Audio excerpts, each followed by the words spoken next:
निदम ने क्या किया, गोश्त के कुछ टुकड़ों को उबाला, फिर उबालने के बाद उसे अलग जार में रख दिया और उसे बिल्कुल पैक कर दिया। देखिए यहाँ पे सील्ड विथ कोक से उसे बिल्कुल ढक दिया। ढकने के बाद उसने कुछ दिन बाद देखा तो इसमें ये देखिए यहाँ पर इन्होंने इंडिकेट भी किया है कि माइक्रो ऑर्गेनिज़म बनना शुरू हो गए। फिर निदम ने भी ये बात फिर जो है साइंटिस्ट के अंदर हलचल मच गई कि नॉन लिविंग थिंग से लिविंग थिंग की पैदाइश हो गई।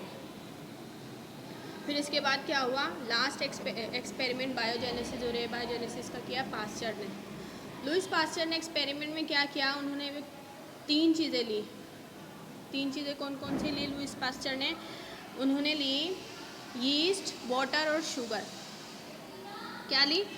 यीस्ट, वाटर और शुगर लिया। लेने के बाद उसे इसमें बॉईल किया। बॉईल करने के बाद अब आप इसकी शेप देख सकते हैं शीशे की, और यहाँ पर एसनुमा शेप बनी हुई है। ठीक है, अब बॉईल किया। बॉईल करने के बाद इसे ठंडा करने के लिए छोड़ दिया। कुछ दिन बाद नोट किया तो इसके अंदर कोई लिविंग ऑर्गेनिज्म की ग्रोथ नहीं हो रही थी। बिल्कुल वैसा का वैसा ही था। लिविंग ऑर्गेनिज्म यानी कि माइक्रो ऑर्गेनिज्म, बैक्टीरिया वगैरह की कोई ग्रोथ नहीं हुई। फिर क्या हुआ, उन्होंने ये एस शेप को तोड़ दिया चेक करने के लिए। अब तोड़ दिया, फिर कुछ दिन बाद चेक किया तो इसमें माइक्रो ऑर्गेनिज्म बन गए थे।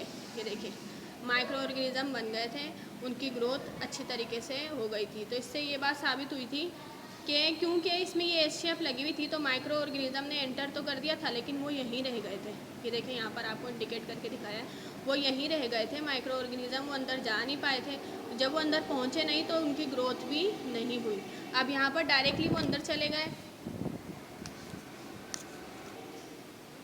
अब यहाँ पर डायरेक्टली वो अंदर चले गए। अंदर जाने के बाद कुछ दिन बाद जो है उन्होंने अपनी ग्रोथ कर ली, अपनी पैदाइश कर ली, जिसकी वजह से उनकी तादाद बढ़ गई।